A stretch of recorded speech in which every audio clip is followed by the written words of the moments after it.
বৈশাখে নাকি অস্ট্রেলিয়া পাখিটাও গেল,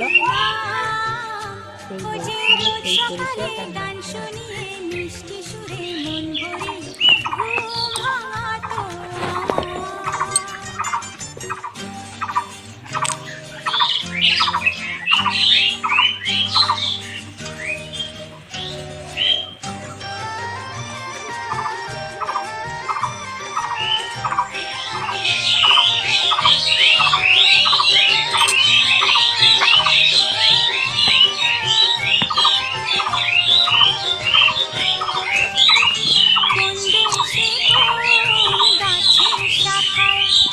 জানি না তার বাসা